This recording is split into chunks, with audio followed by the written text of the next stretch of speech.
ಪ್ರೀತಿಯ ವಿದ್ಯಾರ್ಥಿಗಳೇ, ಮತ್ತೊಮ್ಮೆ ನಿಮಗೆ ಹಾರ್ದಿಕ ಸ್ವಾಗತ ರಾಷ್ಟ್ರಮ್ ಇನ್ಸ್ಟಿಟ್ಯೂಟ್ ಧಾರವಾಡ ವತಿಯಿಂದ. ಈಗ ಮುಖ್ಯ ಪರೀಕ್ಷೆಗೆ ಹೇಗೆ ಸಿದ್ಧತೆ ಮಾಡಬೇಕು, KS ಮೇನ್ಸ್ಗೆ ಹೇಗೆ ಪ್ರಿಪೇರ್ ಮಾಡಬೇಕು ಅನ್ನೋದ್ರ ಬಗ್ಗೆ ಒಂದಷ್ಟು ಮಾರ್ಗದರ್ಶನವನ್ನು ನಿಮಗೆ ಕೊಡ್ತೇನೆ. ಪಠ್ಯಕ್ರಮದ ಪ್ರಕಾರ ಮೊದಲು ನೀವು ಎಲಿಜಿಬಿಲಿಟಿ ಲ್ಯಾಂಗ್ವೇಜ್ ಪೇಪರನ್ನು ಕ್ರಿಯೇಟ್ ಮಾಡಬೇಕಾಗುತ್ತೆ. 150 ಅಂಕಗಳಿಗೆ ಕನ್ನಡ ಮತ್ತು ಇಂಗ್ಲೀಷ್, ಸಾಮಾನ್ಯ ಕನ್ನಡ, ಸಾಮಾನ್ಯ ಇಂಗ್ಲೀಷ್ ಅಂತ ಇರುತ್ತೆ. ಇದು ಅರ್ಹತಾ ಪತ್ರಿಕೆ ಆಗಿರೋದ್ರಿಂದ 33% ಸ್ಕೋರ್ ಮಾಡಿದರೆ ಸಾಕು.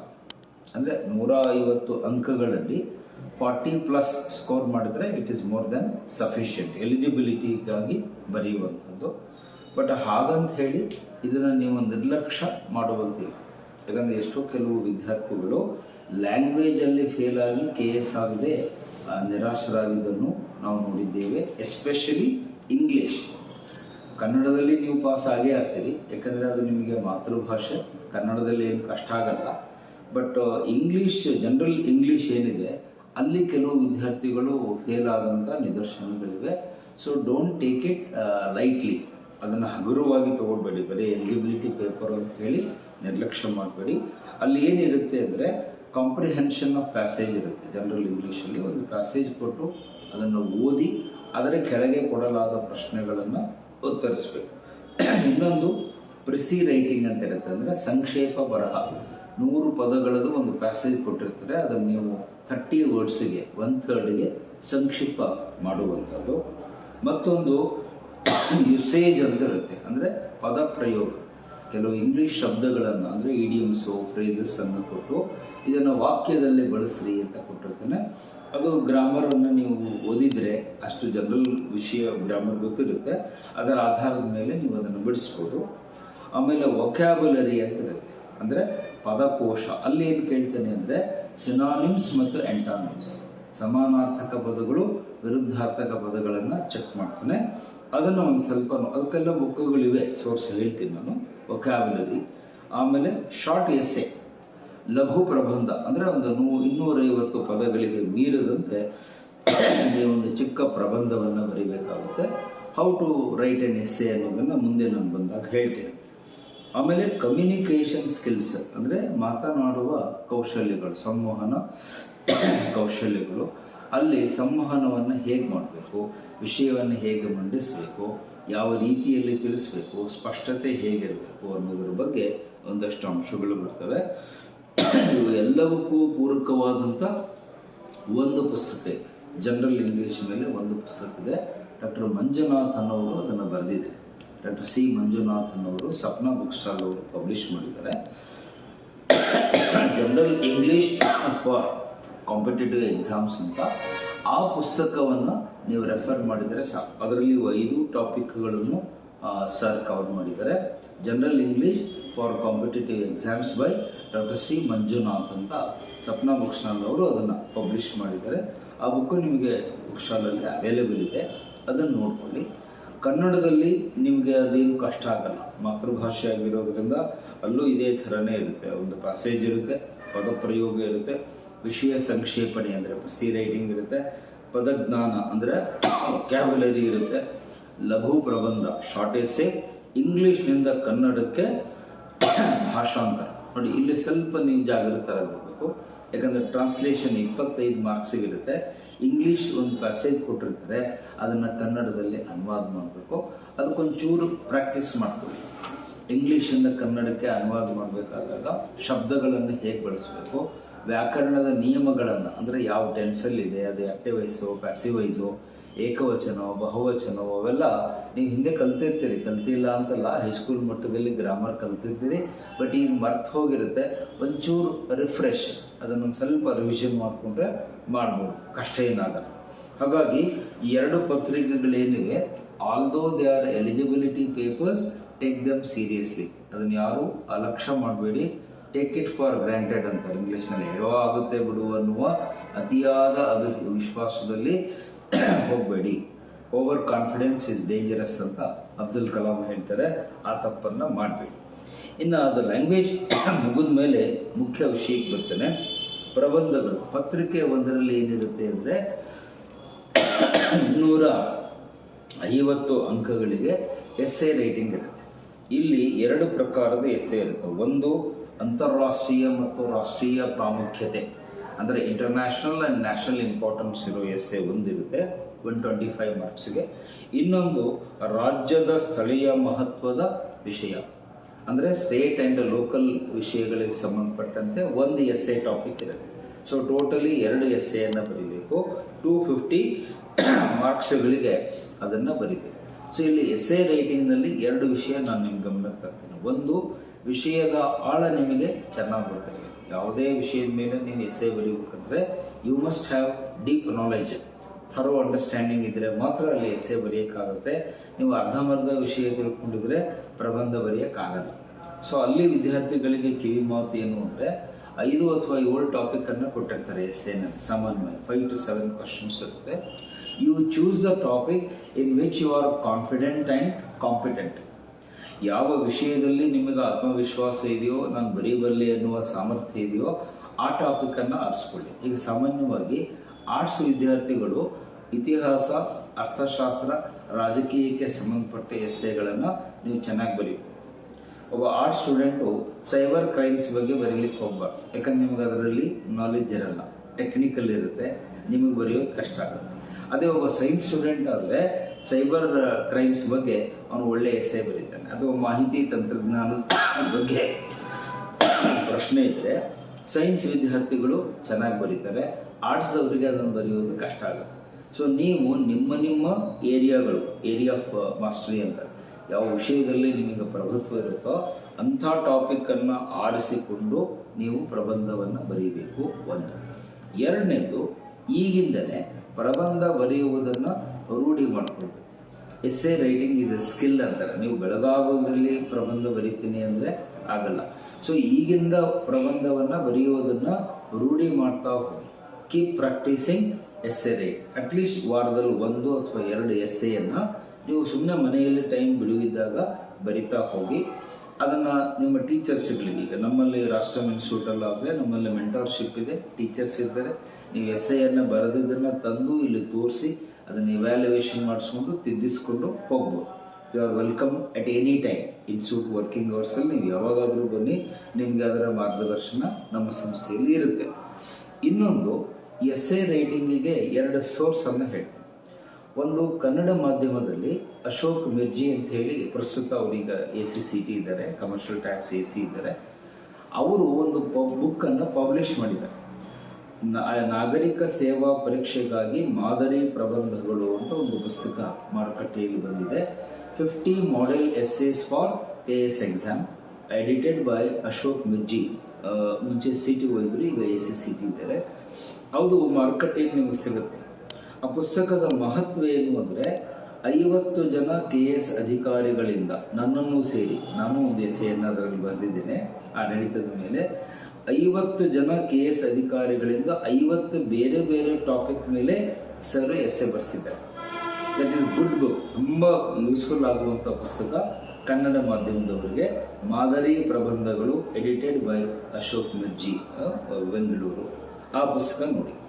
ಮತ್ತು ಇಂಗ್ಲೀಷ್ ಮೀಡಿಯಮ್ದವರಿಗೆ, ಇಂಗ್ಲೀಷ್ ಮೀಡಿಯಂ ವಿದ್ಯಾರ್ಥಿಗಳಿಗೆ model essays by Alok Ranjan ಅಂತ ಡೆಲ್ಲಿ ಫ್ಯಾಕಲ್ಟಿಯವರು, ALS ಸಂಸ್ಥೆಯಲ್ಲಿ ಜಾಗ್ರಫಿ ಟೀಚ್ ಮಾಡ್ತಾರೆ, ಡೆಲ್ಲಿ ಫ್ಯಾಕಲ್ಟಿ, ಪ್ರೊಫೆಸರ್ ಅಲೋಕ್ ರಂಜನ್ ಅಂತ. ಅವರು model essays for civil service exam ಅಂತ 150 ಎಸ್ಸೇಸ್, 150 ಮಾದರಿ ಪ್ರಬಂಧಗಳನ್ನು ಇಂಗ್ಲೀಷ್ನಲ್ಲಿ ಬರೆದು ಪಬ್ಲಿಷ್ ಮಾಡಿದ್ದಾರೆ. ಅದರಲ್ಲಿ ನ್ಯಾಷನಲ್ ಇಶ್ಯೂಸು ಇವೆ, ಇಂಟರ್ನ್ಯಾಷನಲ್ ಇಶ್ಯೂಸ್ ಕೂಡ ಇವೆ. ಸೊ ನೀವು ಇಂಗ್ಲೀಷ್ ಮೀಡಿಯಮ್ದವರು ಆ ಪುಸ್ತಕವನ್ನು ರೆಫರ್ ಮಾಡಿ. ಅದು ಒಂದು ವೇಳೆ ನಿಮಗೆ ಮಾರುಕಟ್ಟೆಯಲ್ಲಿ ಸಿಗಲಿಲ್ಲ ಅಂದರೆ ಶುಭ್ರಾ ರಂಜನ್ ಅಂತ ಹೇಳಿ, ವಾಜಿರಾಮ್ ಫ್ಯಾಕಲ್ಟಿ, ವಾಜಿರಾಮ್ನಲ್ಲಿ ಸೀನಿಯರ್ ಪ್ರೊಫೆಸರ್ ಅವರು, ಮೇಡಮ್ ಅವರು, ಶ್ರೀಮತಿ ಶುಭ್ರಾ ರಂಜನ್ ಮೇಡಮ್ ಅವರು ಮಾಡೆಲ್ ಎಸ್ಸೇಸ್ ಅಂತ ಒಂದು 130 ಎಸ್ಸೆಗಳನ್ನು ಅವರು ಕೂಡ ಪುಸ್ತಕ ರೂಪದಲ್ಲಿ ಬರೆದು ಪಬ್ಲಿಷ್ ಮಾಡಿದ್ದಾರೆ. That is in English. That is useful for English medium students as far as essay writing is concern. But ಈ ಎಲ್ಲೂ ಪುಸ್ತಕಗಳ ಜೊತೆಗೆ ಇನ್ನೊಂದು ಬಹಳ ಸುಲಭವಾದ ಮಾರ್ಗವನ್ನು ನಿಮ್ಗೆ ಹೇಳ್ತೇನೆ. ಎಸ್ಸೆ ರೈಟಿಂಗಿಗೆ ಬೆಸ್ಟ್ ಸೋರ್ಸ್ ನಿಮಗೆ ಎಲ್ಲಿ ಸಿಗುತ್ತೆ ಅಂದರೆ ಈ ಯೋಜನ ಮತ್ತು ಕುರುಕ್ಷೇತ್ರ ಎನ್ನುವ ಮ್ಯಾಗ್ಝಿನ್ಗಳು ಬರ್ತವೆ. ಬಹುಶಃ ನೀವು ನೋಡಿರ್ತೀರಿ. ನೋಡಿ, ಇಲ್ಲಿ ನಿಮಗೆ ಇದರಲ್ಲಿ ತೋರಿಸ್ತೇನೆ. ಯೋಜನ ಅಂತ ಹೇಳಿ ಇದು ಇಂಗ್ಲೀಷಲ್ಲೂ ಬರುತ್ತೆ, ಕನ್ನಡದಲ್ಲೂ ಬರುತ್ತೆ. ಹಾಗೆ ಕುರುಕ್ಷೇತ್ರ ಅಂತ ಇನ್ನೊಂದು ಮ್ಯಾಗ್ಝಿನ್ ಬರುತ್ತೆ. ಕುರುಕ್ಷೇತ್ರ ಅಂತ ಇನ್ನೊಂದು ಮ್ಯಾಗ್ಝಿನ್ ಬರುತ್ತೆ. That is available both in English and Kannada.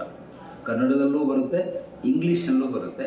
ಇದರಲ್ಲಿ ತುಂಬ ಉತ್ತಮವಾದ ಲೇಖನಗಳನ್ನು ಪ್ರತಿ ತಿಂಗಳು ಕೊಡ್ತಾರೆ. ಬೇರೆ ಬೇರೆ ವಿಷಯಗಳ ಮೇಲೆ ಲೇಖನಗಳು ಬರ್ತವೆ.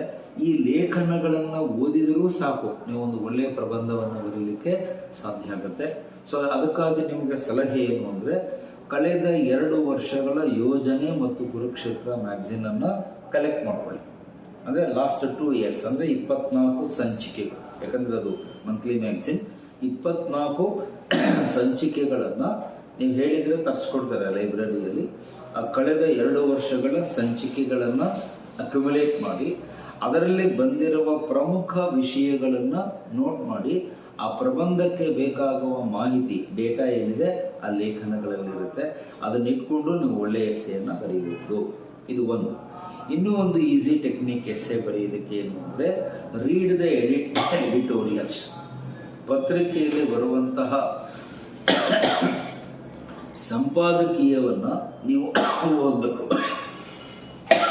ನಮ್ಮಲ್ಲಿ ಬಹಳಷ್ಟು ವಿದ್ಯಾರ್ಥಿಗಳು ಸಂಪಾದಕೀಯವನ್ನು ಓದಲ್ಲ. ಅಂದರೆ ಅದಕ್ಕೆ ಎಡಿಟೋರಿಯಲ್ಸ್ ಅಂತ ಇಂಗ್ಲೀಷಲ್ಲಿ ಕರಿತೀವಿ.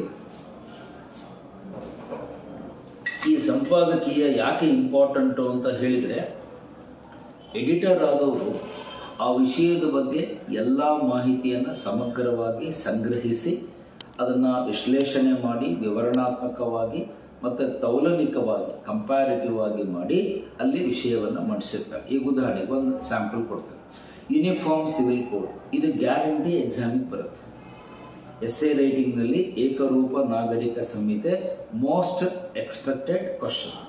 ಈಗ ಅದರ ಮೇಲೆ ಪ್ರಜಾವಾಣಿಯಲ್ಲಿ, ವಿಜಯವಾಣಿಯಲ್ಲಿ, ಹಿಂದೂನಲ್ಲಿ ಸಾಕಷ್ಟು ಆರ್ಟಿಕಲ್ಗಳು ಈಗ ಆಲ್ರೆಡಿ ಪಬ್ಲಿಷ್ ಆಗಿದೆ. ನೀವು ನೋಡಿರ್ತೀರಿ, ಬಟ್ ಅದನ್ನು ನೋಡಿ ಹಾಗೆ ಬಿಟ್ಟಿರ್ತೀರಿ. ಆದರೆ ಅಲ್ಲಿ ಬಂದಿರೋ ಪಾಯಿಂಟ್ಸ್ಗಳನ್ನು ನೀವು ಈಗಲೇ ಬರೆದಿಟ್ಬಿಟ್ರೆ ನಾಳೆ ಎಸ್ಸೆ ಬರೀಬೇಕಾದಾಗ ಆ ಪಾಯಿಂಟ್ಸು ನಿಮಗೆ ಯೂಸ್ ಆಗುತ್ತೆ. ಅದರ ಪರವಾಗಿ, ಅದರ ವಿರುದ್ಧವಾಗಿ ವಿಶ್ಲೇಷಣೆಯನ್ನು ಕೊಟ್ಟಿರ್ತಾರೆ. ಅದನ್ನು ಆ ಪತ್ರಿಕೆಯ ಎಡಿಟೋರಿಯಲ್ ಮೂಲಕ, ಅಂದರೆ ಸಂಪಾದಕೀಯದ ಮೂಲಕ ನಿಮ್ಮ ಎಸ್ಸೆಗೆ ಒಂದು ಮಟೀರಿಯಲನ್ನು ರೆಡಿ ಮಾಡ್ಕೋಬೇಕು.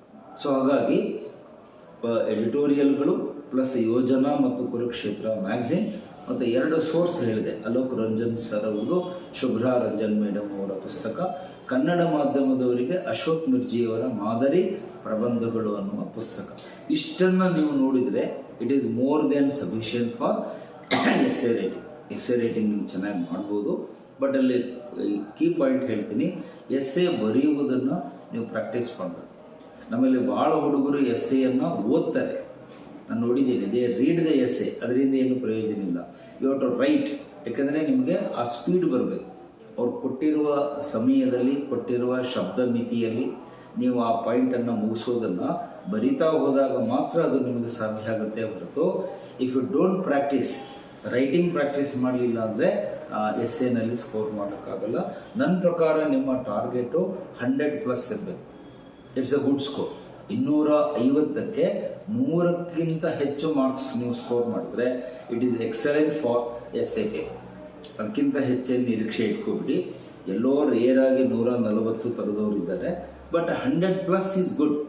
250ಕ್ಕೆ 100ರ ಗಡಿಯನ್ನು ದಾಟಿದರೆ it is an excellent score for essay writing ಅನ್ನೋದನ್ನು ನೆನಪಿಟ್ಕೊಳ್ಳಿ. ಇನ್ನು ಅದಾದಮೇಲೆ ಪತ್ರಿಕೆ 2ರಲ್ಲಿ ಏನು ಬರುತ್ತೆ ಅಂದರೆ, ಇತಿಹಾಸ, ಸಾಂಸ್ಕೃತಿಕ ಪರಂಪರೆ, ಹಿಸ್ಟ್ರಿ ಆ್ಯಂಡ್ ಕಲ್ಚರಲ್ ಹೆರಿಟೇಜ್ ಅಂತ ಬರುತ್ತೆ. ಇದರಲ್ಲಿ ಭಾರತದ್ದು ಬರುತ್ತೆ, ಕರ್ನಾಟಕದ್ದು ಬರುತ್ತೆ. ಭಾರತದಕ್ಕೆ ನಾನು ಆಲ್ರೆಡಿ ಹೇಳಿದೆ ಯಾವ ಪುಸ್ತಕಗಳು ಓದಬೇಕು ಅಂತ. ಬಿಪಿನ್ ಚಂದ್ರ ಅವರ ಪುಸ್ತಕ ಓದಬೇಕು. ಅವ್ರದ್ದೇ ಇನ್ನೊಂದು ಪುಸ್ತಕ ಇದೆ, ಸ್ಟ್ರಗಲ್ ಫಾರ್ ಇಂಡಿಯಾಸ್ ಇಂಡಿಪೆಂಡೆನ್ಸ್ ಅನ್ನುವಂಥ ದೊಡ್ಡ ಪುಸ್ತಕ ಇದೆ. ಇದು ಮೇನ್ಸಿಗೆ ಓದಬೇಕು. ಸ್ಟ್ರಗಲ್ ಫಾರ್ ಇಂಡಿಯನ್ ಇಂಡಿಪೆಂಡೆನ್ಸ್ ಅಂತೇಳಿ ಬಿಪಿನ್ ಚಂದ್ರ ಅವರೇ ಬರ್ತಿದ್ದು. This book is good for mains exam, ಮುಖ್ಯ ಪರೀಕ್ಷೆಗೆ ಇದನ್ನು ಓದಬೇಕು. ಕನ್ನಡ ಮೀಡಿಯಮ್ದವರು ಆಧುನಿಕ ಭಾರತದ ಪ್ರೌಢ ಇತಿಹಾಸ ಅಂತಿದೆ. R.C. ಮುಜುಮ್ದಾರ್ ಅವರು ಬರೆದಿದ್ದು, ಮೈಸೂರು ಯೂನಿವರ್ಸಿಟಿಯವರು ಕನ್ನಡದಲ್ಲಿ ಟ್ರಾನ್ಸ್ಲೇಟ್ ಮಾಡಿದ್ದಾರೆ, ಪ್ರಸಾರಾಂಗದವರು. ಟೈಟಲ್ ಏನು ಅಂದರೆ ಆಧುನಿಕ ಭಾರತದ ಪ್ರೌಢ ಇತಿಹಾಸ. ಅದರ ಮೂಲ ಲೇಖಕರು R.C. ಮುಜುಮ್ದಾರ್, ಕನ್ನಡಕ್ಕೆ ಅನುವಾದ ಆಗಿದೆ. ಆ ಪುಸ್ತಕ ನಿಮಗೆ ಈ ಪಾಠಗೆ ಪರ್ಫೆಕ್ಟಾಗಿ ಸೂಟ್ ಆಗುತ್ತೆ. ಅದನ್ನು ನೀವು ರೆಫರ್ ಮಾಡ್ತೀರ ಸಾಕು. ಜೊತೆಗೆ ಸಾಂಸ್ಕೃತಿಕ ಪರಂಪರೆ, ಕಲ್ಚರಲ್ ಹೆರಿಟೇಜ್ ಅಂತ ಹೇಳ್ತೀವಿ. ಆ ಕಲ್ಚರಲ್ ಹೆರಿಟೇಜಿಗೆ ಇಲ್ಲೊಂದು ಇಂಗ್ಲಿಷ್ ಮಾಧ್ಯಮದ ಪುಸ್ತಕ ಇದೆ, ಅದು ನಿಮ್ಮ ಗಮನಕ್ಕೆ ತರ್ತೇನೆ. Nitin Singhania, art and culture of India ಅಂತ ಹೇಳಿ. He is an IAS officer. Nitin Singhania ಅವರು ಕೂಡ IAS ಅಧಿಕಾರಿಗಳು ಪುಸ್ತಕ ಬರೆದಿದ್ದಾರೆ. ಇದು ಇಂಗ್ಲಿಷ್ ಮೀಡಿಯಂದವರಿಗೆ ತುಂಬ ಅತ್ಯುತ್ತಮವಾದ ಪುಸ್ತಕ ಆಗುತ್ತೆ. ಕನ್ನಡ ಮಾಧ್ಯಮದವರು ಸರ್ ನಾವೇನು ಮಾಡಬೇಕು ಸಾಂಸ್ಕೃತಿಕ ಪರಂಪರೆಗೆ ಅಂದರೆ, ನೀವು ಕರ್ನಾಟಕದ ಗೆಜೆಟಿಯರ್ ಓದಬೇಕು. ಕರ್ನಾಟಕ ಕೈಪಿಡಿ ಅಂತಾರೆ ಕನ್ನಡದಲ್ಲಿ, ಗೆಜೆಟಿಯರ್ ಆಫ್ ಕರ್ನಾಟಕ ಅಂತ ಇಂಗ್ಲೀಷಲ್ಲಿ ಹೇಳ್ತಾರೆ. ಅದು ನಿಮಗೆ ಬೆಂಗಳೂರಲ್ಲಿ ಸಿಗುತ್ತೆ, MS ಬಿಲ್ಡಿಂಗ್ನಲ್ಲಿ ಮುದ್ರಣಾಲಯ ಕೌಂಟರ್, ಕನ್ನಡ ಸಂಸ್ಕೃತಿ ಇಲಾಖೆಗೆ ಹೋದರೆ ಅಲ್ಲಿ ಕೌಂಟರ್ನಲ್ಲಿ ಅದನ್ನು ಸೇಲ್ ಮಾಡ್ತಾರೆ.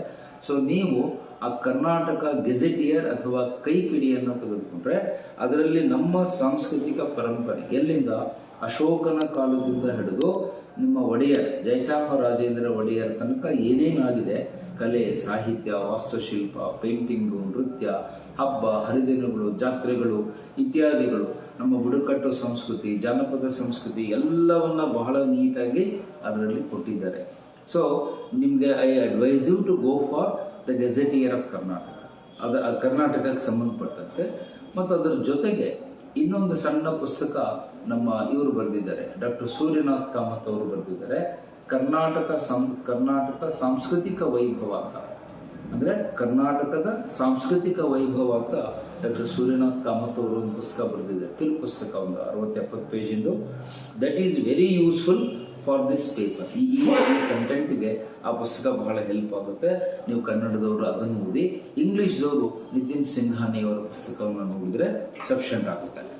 ಇನ್ನು ಜೊತೆಗೆ ಸಾಮಾಜಿಕ ಮತ್ತು ರಾಜಕೀಯ ದೃಷ್ಟಿಕೋನ, ಇಲ್ಲಿ ಮತ್ತೆ ಚ.ನ. ಶಂಕರ್ ರಾವ್ ಅವರ ಪುಸ್ತಕ ಓದಬೇಕು. ಭಾರತೀಯ ಸಮಾಜ ಅಂತ ನಾನು ಆಗಲೇ ಹೇಳಿದೆ. Doctor C.N. ಶಂಕರ್ ರಾವ್ ಅವರು ಬರೆದಂತಹ Indian society and social problems ಅಂತಿದೆ. ಆ ಪುಸ್ತಕವನ್ನು ನೀವು ಓದಬೇಕು. ಅದು ಇಂಗ್ಲೀಷಲ್ಲೂ ಇದೆ, ಕನ್ನಡದಲ್ಲೂ ಇದೆ. ಕನ್ನಡದಲ್ಲಿ ಭಾರತೀಯ ಸಮಾಜ ಬೈ ಡಾಕ್ಟರ್ ಚ.ನ. ಶಂಕರ್ ರಾವ್ ಅಂತಿದೆ. That book will help you for the social issues. ಆಮೇಲೆ ಭಾರತೀಯ ಅರ್ಥವ್ಯವಸ್ಥೆ ಯೋಜನೆ ಗ್ರಾಮೀಣಾಭಿವೃದ್ಧಿ ಅಂತಿದೆ. ಇಲ್ಲಿ ನೀವು 2 ಪುಸ್ತಕ ಓದಬೇಕು. ಅರ್ಥವ್ಯವಸ್ಥೆಗೆ ನಾನು ಆಗಲೇ ಹೇಳಿದಾಗೆ ಡಾಕ್ಟರ್ ಮಹೇಶ್ ಗೌಡ ಅವರ ಒಂದು ಪುಸ್ತಕ, ಪ್ಲಸ್ ಗರಣಿ ಕೃಷ್ಣಮೂರ್ತಿ ಸರ್ ಅವ್ರದ್ದು ಇಂಡಿಯನ್ ಎಕಾನಮಿ ಅಂತ ಪುಸ್ತಕ ಇದೆ, ಕನ್ನಡದಲ್ಲಿದೆ, ಅದನ್ನು ಓದಿ. ಗ್ರಾಮೀಣ ಅಭಿವೃದ್ಧಿ ಅನ್ನುವುದಕ್ಕೆ ಇತ್ತೀಚೆಗೆ ಶ್ರೀನಿವಾಸ್ ಅನ್ನುವರು ಒಂದು ಪುಸ್ತಕ ಪಬ್ಲಿಷ್ ಮಾಡಿದ್ದಾರೆ, ಆಜಾದ್ ಅಕಾಡೆಮಿ ಬೆಂಗಳೂರು, ಶ್ರೀನಿವಾಸ್ ಸರ್ ಅಂತ ಅವರ ಹೆಸರು. ಅವರು ಭಾರತದಲ್ಲಿ ಗ್ರಾಮೀಣ ಅಭಿವೃದ್ಧಿ ಮತ್ತು ಪಂಚಾಯತ್ ರಾಜ್ ಅಂತ ಈಗ ಜಸ್ಟ್ ಒಂದು ತಿಂಗಳ ಹಿಂದೆ ಲೇಟೆಸ್ಟ್ ಎಡಿಷನ್ ಪುಸ್ತಕ ಬಿಡುಗಡೆಯಾಗಿದೆ. ಆ ಪುಸ್ತಕದಲ್ಲಿ ನಿಮಗೆ ಇಲ್ಲಿ ಬೇಕಾಗುವ ಎಲ್ಲ ಮಾಹಿತಿ, ಅಪ್ಡೇಟೆಡ್ ಇನ್ಫಾರ್ಮೇಷನ್ ಸಿಗುತ್ತೆ. ಒಂದು ಜೊತೆಗೆ ನಮ್ಮ ರಾಜ್ಯ ಸರ್ಕಾರದ ಗ್ರಾಮೀಣ ಅಭಿವೃದ್ಧಿ ಇಲಾಖೆ, ಅದಕ್ಕೆ RDPR ಅಂತಾರೆ, ರೂರಲ್ ಡೆವಲಪ್ಮೆಂಟ್ ಮತ್ತು ಪಂಚಾಯತ್ ರಾಜ್ ಇಲಾಖೆ, MS ಬಿಲ್ಡಿಂಗ್ ಬೆಂಗಳೂರು, ಅವರು ತಮ್ಮ ವೆಬ್ಸೈಟಲ್ಲಿ ಈ ಮಾಹಿತಿಗಳನ್ನು ಬಿಟ್ಟಿದ್ದಾರೆ. ಅಂದರೆ ಗ್ರಾಮೀಣ ಅಭಿವೃದ್ಧಿ ಯೋಜನೆಗಳು, ಇತ್ತೀಚಿನ ಅಂಕಿಅಂಶಗಳು, ಗ್ರಾಮೀಣ ಅಭಿವೃದ್ಧಿ ಕುರಿತಾದಂಥ ಸ್ಕೀಮ್ಗಳು, ಅವೆಲ್ಲವನ್ನು ಒಂದು ಇಲಾಖೆಯ ವೆಬ್ಸೈಟಲ್ಲಿ ಬಿಟ್ಟಿದ್ದಾರೆ. ನೀವು ಅದನ್ನು ಡೌನ್ಲೋಡ್ ಮಾಡ್ಕೋಬೇಕು. You have to download it from the ministry. RDPR ಮಿನಿಸ್ಟ್ರಿಯಿಂದ ಏನು ವೆಬ್ಸೈಟಲ್ಲಿ ಇದೆ ಅದನ್ನು ನೀವು ಡೌನ್ಲೋಡ್ ಮಾಡಿಕೊಂಡ್ರೆ ನಿಮಗೆ ಅಪ್ಡೇಟೆಡ್ ಇನ್ಫಾರ್ಮೇಷನ್ ಇದ್ರ ಬಗ್ಗೆ ಸಿಗುತ್ತೆ. ರಾಷ್ಟ್ರ ಮಟ್ಟದ ಮಾಹಿತಿ ಬೇಕು ಅಂದರೆ ಮಿನಿಸ್ಟ್ರಿ ಆಫ್ RDPR ಡೆಲ್ಲಿ ಅವ್ರಿಗೂ ಕೂಡ ವೆಬ್ಸೈಟ್ ಇದೆ. ಕೇಂದ್ರದಲ್ಲಿ ಗ್ರಾಮೀಣ ಅಭಿವೃದ್ಧಿ ಸಚಿವಾಲಯ ನವದೆಹಲಿ ಅಂತ, ಅದರ ವೆಬ್ಸೈಟಿಗೆ ಹೋಗಿ ಲೇಟೆಸ್ಟ್ ಡೇಟಾಗಳು, ಸ್ಕೀಮ್ಗಳ ಬಗ್ಗೆ, ಅದು ಕಿಸಾನ್ ಬಿಮಾ ಯೋಜನೆ ಇರ್ಬೋದು, ಫಸಲ್ ಬಿಮಾ ಯೋಜನೆ ಇರ್ಬೋದು, ಅಂತ್ಯೋದಯ ಇರ್ಬೋದು, ಸುಕನ್ಯಾ ಯೋಜನೆ ಇರ್ಬೋದು, ನ್ಯಾಮ್ ಇರ್ಬೋದು, ಸುಮಾರು 100 ಯೋಜನೆಗಳಿವೆ. ಅವುಗಳನ್ನು ನೀವಲ್ಲಿ ತಗೊಳ್ಬೇಕು. ಪ್ಲಸ್ ನಾನು ಆಗಲೇ ಹೇಳಿದಂತೆ ಈ ಯೋಜನೆ ಮತ್ತು ಕುರುಕ್ಷೇತ್ರ ಅಂತ ಏನು ಮ್ಯಾಗ್ಝಿನ್ ಹೇಳಿದೆ, ಇದರಲ್ಲೂ ಕೂಡ ಲೇಖನಗಳು ಬರ್ತವೆ ಕೃಷಿಗೆ ಸಂಬಂಧಪಟ್ಟಂತೆ. ಗ್ರಾಮೀಣ ವಿಶೇಷವಾಗಿ ಕುರುಕ್ಷೇತ್ರ ಕುರುಕ್ಷೇತ್ರ ಮ್ಯಾಗಝಿನ್ ಏನಿದೆ ಅದು ರೂರಲ್ ಡೆವಲಪ್ಮೆಂಟಿಗೆ ಅಂತಲೇ ಇರುವಂಥ ಪತ್ರಿಕೆ. ಅದನ್ನು ಎಲ್ಲರೂ ದಯವಿಟ್ಟು ರೆಫರ್ ಮಾಡಿ. ನಿಮ್ಗೆ ಅರ್ಧಕ್ಕರ್ಧ ಪ್ರಶ್ನೆಗಳು ಅದೇ ಕುರುಕ್ಷೇತ್ರ ಮ್ಯಾಗಝಿನ್ನಿಂದ ಬರುತ್ತೆ. ಸೊ ಅಲ್ಲಿಗೆ ನಿಮ್ಮ ಪತ್ರಿಕೆ 2ರ ತಯಾರಿ ಸಂಪೂರ್ಣ ಆಗುತ್ತೆ. ಇನ್ನು ಪತ್ರಿಕೆ 3ರಲ್ಲಿ ಏನು ಬರುತ್ತೆ? ಭೂಗೋಳ, ಭೌತಿಕ ಸಂಪನ್ಮೂಲಗಳು ಬರುತ್ತೆ. ಅಂದರೆ ಫಿಸಿಕಲ್ ಜಾಗ್ರಫಿ. ಫಿಸಿಕಲ್ ಜಾಗ್ರಫಿಗೆ 2 ಪುಸ್ತಕ ಇದೆ. ಒಂದು ಡಾಕ್ಟರ್ ರಂಗನಾಥ್ ಅವರು ಬರೆದಿದ್ದು ಪ್ರಾಕೃತಿಕ ಭೂಗೋಳ ಶಾಸ್ತ್ರ ಅಂತ, ಕರ್ನಾಟಕ ಯೂನಿವರ್ಸಿಟಿಯಲ್ಲಿ ಜಾಗ್ರಫಿ ಡಿಪಾರ್ಟ್ಮೆಂಟ್ HOD ಇದ್ದರು. ಡಾಕ್ಟರ್ ರಂಗನಾಥ್ ಅವರ ಹೆಸರು ಡಾಕ್ಟರ್ ರಂಗನಾಥ್. ಅವರು ಬರೆದಂಥ ಪುಸ್ತಕ ಇವತ್ತಿಗೆ ಕನ್ನಡದಲ್ಲಿ ತುಂಬ ಸ್ಟ್ಯಾಂಡರ್ಡ್. ಅದಕ್ಕಿಂತ ಉತ್ತಮವಾದ ಪುಸ್ತಕ ನಿಮಗೆ ಸಿಗಲ್ಲ. So you kindly refer that. Kannada ಮೀಡಿಯಮ್ದವರು ನೇರವಾಗಿ ಸ್ಪರ್ಧಾತ್ಮಕ ಪರೀಕ್ಷೆಗೇ ನಮಗೆ ಯೂಸ್ ಆಗಬೇಕು ಅಂದರೆ ಮಹೇಂದ್ರ ಅಂತ ಹೇಳಿ ಈಗ ಪ್ರೆಸೆಂಟ್ಲಿ ತಹಶೀಲ್ದಾರ್ ಇದ್ದಾರೆ. 2011 ಬ್ಯಾಚಿನ ಅಧಿಕಾರಿ, ನಮ್ಮ ಮಿತ್ರರೂ ಹೌದು. ಮಹೇಂದ್ರ ಸರ್ ಅಂತ ನಾವು ಅವ್ರನ್ನ ಕರಿತೀವಿ. ಅವರು ಸ್ಪರ್ಧಾತ್ಮಕ ಭೂಗೋಳ ಅಂತ ಒಂದು ಪುಸ್ತಕ ಬರೆದಿದ್ದಾರೆ. ಟೈಟಲು ಸ್ಪರ್ಧಾತ್ಮಕ ಭೂಗೋಳ. ಅದರಲ್ಲಿ Indian geography, physical geography, world geography, Karnataka geography 4 sir ಬರೆದಿದ್ದಾರೆ. 4 ಒಂದೇ ಪುಸ್ತಕದಲ್ಲಿ ಸಿಗುತ್ತೆ. ಸ್ಪರ್ಧಾತ್ಮಕ ಭೂಗೋಳ ಅಂತ ಬರೆದವರು AM ಮಹೇಂದ್ರ ಅಂತ. ಪ್ರೆಸೆಂಟ್ಲಿ ಹಿ ಈಸ್ ತಹಶೀಲ್ದಾರ್ ಸರ್ವಿಸಲ್ಲಿ ಇದೆ. ಆ ಪುಸ್ತಕವನ್ನು ನೀವು ಕನ್ನಡದವರು ರೆಫರ್ ಮಾಡಬೇಕು. ಇಂಗ್ಲೀಷ್ ಮೀಡಿಯಮ್ದವ್ರು ಏನು ಮಾಡ್ಬೇಕು ಸರ್ ನಾವು ಫಿಸಿಕಲ್ ಜಾಗ್ರಫಿಗೆ ಅಂದರೆ ಪ್ರೊಫೆಸರ್ ಮಾಜೀದ್ ಹುಸೇನ್ ಅವರು ಆಲ್ ಇಂಡಿಯಾ ಲೆವೆಲ್ ಫ್ಯಾಕಲ್ಟಿ ಮತ್ತು ಪುಸ್ತಕನೂ ಬರೆದಿದ್ದಾರೆ, physical geography and world geography ಅಂತ. ಸೊ ಡಾಕ್ಟರ್ ಮಾಜೀದ್ ಹುಸೇನ್ ಅವರ ಪುಸ್ತಕವನ್ನು ಇಂಗ್ಲೀಷ್ ಮೀಡಿಯಮ್ದವರು ರೆಫರ್ ಮಾಡಬೇಕು. ಆಮೇಲೆ ನಿಮ್ಮ ಕರ್ನಾಟಕ ಜಾಗ್ರಫಿಗೆ ಸಂಬಂಧಪಟ್ಟಂತೆ ಮತ್ತು ರಂಗನಾಥ್ ಅವರ ಪುಸ್ತಕವನ್ನೇ ಓದಬೇಕು. ಕರ್ನಾಟಕದ ಭೂಗೋಳ ಅಂತಿದೆ. You have to refer it for Karnataka geography. ಇನ್ನು ಅದನ್ನು ಬಿಟ್ಟರೆ 2ನೇ ಕಂಟೆಂಟಲ್ಲಿ ನಿಮಗೆ ಭಾರತದ ಸಂವಿಧಾನ ಅಂತಿದೆ.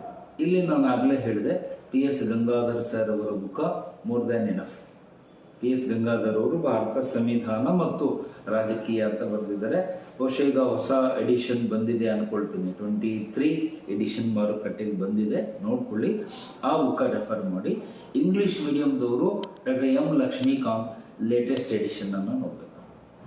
M ಲಕ್ಷ್ಮೀಕಾಂತ್ ಅವರ ಇಂಡಿಯನ್ ಪಾಲಿಟಿ ಬುಕ್ಕನ್ನು ರೆಫರ್ ಮಾಡಿದರೆ ಸಂವಿಧಾನಕ್ಕೆ ಕುರಿತಾದ ತಯಾರಿಯನ್ನು ಮಾಡ್ದಂಗಾಗುತ್ತೆ. ಮತ್ತು ಇನ್ನೊಂದು ಸಾರ್ವಜನಿಕ ಆಡಳಿತ ಮತ್ತು ಅಂತಾರಾಷ್ಟ್ರೀಯ ಸಂಬಂಧಗಳು ಅಂತಿದೆ. ಇಲ್ಲಿ 2 ಡಿಫ್ರೆಂಟ್ ಬುಕ್ಸನ್ನು ರೆಫರ್ ಮಾಡಬೇಕು. ಸಾರ್ವಜನಿಕ ಆಡಳಿತಕ್ಕೆ ಡಾಕ್ಟರ್ N ಹಾಲಪ್ಪ ಅವರ ಬುಕ್, ಕನ್ನಡ ಮೀಡಿಯಮ್ದವರು. ಡಾಕ್ಟರ್ N ಹಾಲಪ್ಪ ಅವರು ಬರೆದ ಸಾರ್ವಜನಿಕ ಆಡಳಿತ ಮತ್ತು ನಿರ್ವಹಣೆ ಅಂತಿದೆ. ಅದು ಮಾರುಕಟ್ಟೆಯಲ್ಲಿ ಸಿಗುತ್ತೆ. That is best book for Kannada medium students. ಮತ್ತು ಇಂಗ್ಲೀಷ್ ಮೀಡಿಯಮ್ದವರಾದರೆ you have to refer the book by public administration by Apparao. Doctor Apparao ಅವರು ಬರೆದಂತಹ ಸಾರ್ವಜನಿಕ ಆಡಳಿತದ ಪುಸ್ತಕ. ಇನ್ನೊಂದು ಪ್ರಸಾದ್ ಅಂತ ಬರುತ್ತೆ, ಅಡ್ಮಿನಿಸ್ಟ್ರೇಟಿವ್ ಥಿಂಕರ್ಸ್ ಬೈ ಪ್ರಸಾದ್ ಅಂತ ಒಂದಿದೆ. ಮತ್ತು ಇನ್ನೊಂದು ಪಬ್ಲಿಕ್ ಅಡ್ಮಿನಿಸ್ಟ್ರೇಷನ್ ಬರೆದಂತಹ ಪುಸ್ತಕ ಅಂದರೆ ಇಂಗ್ಲೀಷ್ ಮೀಡಿಯಂನಲ್ಲಿ MP ಶರ್ಮಾ, ಭಾರತೀಯ ಲೇಖಕರು. ಡಾಕ್ಟರ್ MP ಶರ್ಮಾ ಅವರು ಬರೆದಂಥ ಪುಸ್ತಕ ಪಬ್ಲಿಕ್ ಅಡ್ಮಿನಿಸ್ಟ್ರೇಷನ್ ಅಂತಿದೆ. ಇದರಲ್ಲಿ ಯಾವುದಾದ್ರೂ ಒಂದನ್ನು ನೀವು ರೆಫರ್ ಮಾಡಿದರೆ ಇಂಗ್ಲೀಷ್ ಮೀಡಿಯಮ್ದವರಿಗೆ ಇಟ್ ಈಸ್ ಎನಫ್. ಮತ್ತು ಅಂತಾರಾಷ್ಟ್ರೀಯ ಸಂಬಂಧಗಳಿಗೆ ಯಾವ ಸರ್ ಬುಕ್ ಓದಬೇಕು ಅಂದರೆ ಕನ್ನಡದಲ್ಲಿ ಸ್ವಲ್ಪ ಕಷ್ಟ, ನಿಮಗೆ ಯಾವುದೇ ಲೇಟೆಸ್ಟ್ ಎಡಿಷನ್ಸಲ್ಲಿ ಸಿಗಲ್ಲ. ತುಂಬ ಹಳೆಯದು ಒಂದಿದೆ, ಪ್ರೊಫೆಸರ್ ಧ್ರುವ ನಾರಾಯಣ ಅಂತ ಹೇಳಿ ಮೈಸೂರು ಯೂನಿವರ್ಸಿಟಿಯವರು ಬರೆದಂಥ ಒಂದು ಪುಸ್ತಕ ಇದೆ, ಅಂತಾರಾಷ್ಟ್ರೀಯ ಸಂಬಂಧಗಳು ಅಂತ. ಅದನ್ನು ಬಿಟ್ಟರೆ ನಿಮ್ಮ ಮೈಸೂರು ಓಪನ್ ಯೂನಿವರ್ಸಿಟಿಯಲ್ಲಿ ಒಬ್ಬರಿದ್ದರು, HT ರಾಮಕೃಷ್ಣ ಅಂತ, ಡಾಕ್ಟರ್ HT ರಾಮಕೃಷ್ಣ, ತಿಪಟೂರು ಪ್ರಕಾಶನ. ಅವರು ಅಂತಾರಾಷ್ಟ್ರೀಯ ಸಂಬಂಧಗಳು ಅಂತ ಒಂದು ಪುಸ್ತಕ ಬರೆದಿದ್ದಾರೆ. ಅದು ನಿಮಗೆ ಮಾರುಕಟ್ಟೆಯಲ್ಲಿ ಸಿಗಬಹುದು. ಅದು ನಿಮಗೆ ಕನ್ನಡ ಮೀಡಿಯಮ್ದಲ್ಲಿ ಅದು ಒಂದೇ ಸೋರ್ಸು, ಜಾಸ್ತಿ ಇಲ್ಲ ಕನ್ನಡ ಮೀಡಿಯಂ ಹುಡುಗರಿಗೆ ಅಂತಾರಾಷ್ಟ್ರೀಯ ಸಂಬಂಧಗಳು. ಬಟ್ ಅದಕ್ಕೊಂದು ಈಸಿ ಟೆಕ್ನಿಕ್ ಹೇಳ್ತೀನಿ. ಅಂತಾರಾಷ್ಟ್ರೀಯ ಸಂಬಂಧಗಳಲ್ಲಿ ಏನು ಬರುತ್ತೆ? UNO ಬರುತ್ತೆ, ಫಸ್ಟ್ ವಾರು, ಸೆಕೆಂಡ್ ವರ್ಲ್ಡ್ ವಾರು, ಆಮೇಲೆ ವಿದೇಶಾಂಗ ನೀತಿ, ಭಾರತದ ವಿದೇಶಾಂಗ ನೀತಿ ಬರುತ್ತೆ, ಸಾರ್ಕ್ ಬಗ್ಗೆ, ASEAN ಬಗ್ಗೆ, ಆಮೇಲೆ OPEC ಕಂಟ್ರಿಗಳ ಬಗ್ಗೆ, ಕಾಮನ್ವೆಲ್ತ್ ಬಗ್ಗೆ, ಹೀಗೆಲ್ಲ ಬರುತ್ತೆ. ಅದನ್ನು ನೀವು ಕರೆಂಟ್ ಅಫೇರ್ಸನ್ನು ಓದ್ತಿದ್ರು ಕೂಡ ಬರೀಬೋದು. It's a dynamic subject. Current ಅಫೇರ್ಸನ್ನು ನೀವು ಅಂತಾರಾಷ್ಟ್ರೀಯ ವಿಷಯಗಳನ್ನ ಅಪ್ಡೇಟ್ ಮಾಡ್ತಿದ್ರೆ ಈ ಪ್ರಶ್ನೆ ಮೇಲಕ್ಕೆ ಬರುವ ವಿಷಯಗಳಿಗೆ ಉತ್ತರ ಮಾಡೋದು ಈಸಿ ಆಗುತ್ತೆ. ಬಟ್ ಇಂಗ್ಲೀಷ್ ಮೀಡಿಯಂ ಹುಡುಗರಿಗೆ ಒಳ್ಳೆ ಸೋರ್ಸ್ ಇದೆ, ನೀವು ನೋಟ್ ಮಾಡ್ಕೊಳ್ಳಿ. ಇಂಟರ್ನ್ಯಾಷನಲ್ ರಿಲೇಷನ್ಸ್ಗೆ ಬೆಸ್ಟ್ ಬುಕ್ಕನ್ನು ಪವನೀತ್ ಸಿಂಗ್ ಅಂತ ಬರೆದಿದ್ದಾರೆ, ವಾಜಿರಾಮ್ ಫ್ಯಾಕಲ್ಟಿ, ಪ್ರೊಫೆಸರ್ ಪವನೀತ್ ಸಿಂಗ್ ಬರೆದಂತಹ international relations and foreign policy ಅಂತ ಬೆಸ್ಟ್ ಬುಕ್. ಈಗ ಅದು ಹೊಸ ಎಡಿಷನ್ ಕೂಡ ಸಿಗ್ತಾ ಇದೆ, 23 ಎಡಿಷನ್. ನೀವು ಇಂಗ್ಲೀಷ್ ಮಾಧ್ಯಮದವರು ಅದನ್ನು ರೆಫರ್ ಮಾಡಿದ್ರೆ ಬೇರೆ ಏನೂ ಮಾಡುವ ಅವಶ್ಯಕತೆ ಇಲ್ಲ. ಸೊ ಇದು ಪತ್ರಿಕೆ 3. ಇನ್ನು ಪತ್ರಿಕೆ 4ರಲ್ಲಿ ಏನು ಬರುತ್ತೆ, ಅಭಿವೃದ್ಧಿಯಲ್ಲಿ ವಿಜ್ಞಾನ ತಂತ್ರಜ್ಞಾನ ಅಂತ ಬರುತ್ತೆ. ನಾನು ಆಗಲೇ ಹೇಳಿದೆ, ಸೈನ್ಸ್ ಆ್ಯಂಡ್ ಟೆಕ್ನಾಲಜಿಗೆ ಡಾಕ್ಟರ್ VRS ವೆಂಕಟರಮಣ ಸ್ವಾಮಿಯವರ ಪುಸ್ತಕವನ್ನು ರೆಫರ್ ಮಾಡಿ ಅದನ್ನೇ ವಿಸ್ತೃತವಾಗಿ ನೋಡಿ. ಮತ್ತು ಇಂಗ್ಲೀಷ್ ಮೀಡಿಯಮ್ದವರಾದರೆ ನಾನು CP Srivastav, professor CP Srivastav ಅವರ science and technology in India ಅಂತ ಇದೆ, ಇಂಗ್ಲೀಷ್ ಮಾಧ್ಯಮದವರು ಅದನ್ನು ರೆಫರ್ ಮಾಡಿ. ಆಮೇಲೆ ಸ್ವಾಭಾವಿಕ ವಿಜ್ಞಾನ, ಜೀವ ವಿಜ್ಞಾನ ಮತ್ತು ಕೃಷಿ ಅಂತಿದೆ, ಅಲ್ಲಿ ನೀವು ಈ ಪುಸ್ತಕವನ್ನು ರೆಫರ್ ಮಾಡಬೇಕು. MS ನಿತ್ಯಾನಂದ ಅಂತ ಹೇಳಿ ಅವರು ಕೂಡ ಫ್ಯಾಕಲ್ಟಿ, ಬೆಂಗಳೂರಲ್ಲಿ ಟೀಚ್ ಮಾಡ್ತಾರೆ, ನನ್ನ ವಿದ್ಯಾರ್ಥಿಯು ಕೂಡ ಹೌದು. ಈ ಪುಸ್ತಕವನ್ನು 2 ಮಾಧ್ಯಮದಲ್ಲಿ ಅವರು ಪಬ್ಲಿಷ್ ಮಾಡಿದ್ದಾರೆ, ಇಂಗ್ಲೀಷ್ನಲ್ಲೂ ಇದೆ, ಕನ್ನಡದಲ್ಲಿದೆ. ನಾನು ನಿಮಗೆ ಇಂಗ್ಲೀಷಿಗೆ ತೋರಿಸ್ತಾ ಇದ್ದೀನಿ. Same book is available in Kannada. ಇದರಲ್ಲಿ ನಿಮ್ಮ 2ನೇ ಕಂಟೆಂಟ್ ಏನಿದೆ ಅಂದರೆ ಸ್ವಾಭಾವಿಕ ವಿಜ್ಞಾನ, ಜೀವ ವಿಜ್ಞಾನ, ಕೃಷಿ ವಿಜ್ಞಾನ, ಆರೋಗ್ಯ, ನೈರ್ಮಲ್ಯ, ಅದೆಲ್ಲ ಈ ಪುಸ್ತಕದಲ್ಲಿ ಕವರ್ ಆಗಿದೆ.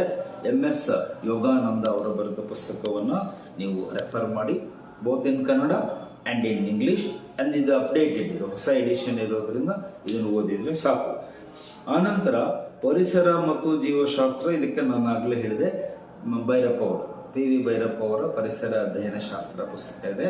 ಕನ್ನಡ ಮೀಡಿಯಮ್ದವರು ಅದನ್ನು ಓದಿ. ಇಂಗ್ಲೀಷ್ ಮೀಡಿಯಮ್ದವರು ಡಾಕ್ಟರ್ ನೀರಜ್ ನಚಿಕೇತ್ ಅವರ ಎನ್ವೈರ್ಮೆಂಟ್ ಆ್ಯಂಡ್ ಎಕಾಲಜಿ, ಈಗ ಲೇಟೆಸ್ಟ್ ಎಡಿಷನ್ 8ನೇ ಎಡಿಷನನ್ನು ಸರ್ ಬಿಡುಗಡೆ ಮಾಡಿದ್ದಾರೆ. ಆ ಪುಸ್ತಕವನ್ನು IAS ವಿದ್ಯಾರ್ಥಿಗಳು ರೆಫರ್ ಮಾಡ್ತಾರೆ, ತುಂಬ ಚೆನ್ನಾಗಿದೆ ಪುಸ್ತಕ. That's extremely good for English medium students. Written by doctor Neeraj Nachiket, Delhi faculty. ಅದನ್ನು ನೋಡ್ಕೊಳ್ಳಿ. ಸೊ ಅಲ್ಲಿಗೆ ನಿಮ್ಮ ಪತ್ರಿಕೆಯ 4ಕ್ಕೆ ಏನು ತಯಾರಿ ಮಾಡಬೇಕು ಅಂತ ಸ್ಪಷ್ಟತೆ ಬಂತು. ಇನ್ನು 5ನೇ ಪತ್ರಿಕೆ, ಲಾಸ್ಟ್ ಪತ್ರಿಕೆ, ಅದನ್ನು ಎಥಿಕ್ಸ್ ಪೇಪರ್ ಅಂತ ನೀವು ಕರೀತೀರಿ. ನೀತಿಶಾಸ್ತ್ರ, ನೀತಿ ನಿಷ್ಠೆ, ಅಭಿರುಚಿ ಮತ್ತು ಕೌಶಲ್ಯ ಅಂತ. ಅದಕ್ಕೆ ನಾನೇ ಅನುವಾದ ಮಾಡಿರುವಂತಹ ಈ ಪುಸ್ತಕ ಕನ್ನಡ ಮೀಡಿಯಮ್ದವರಿಗೆ this is the best source.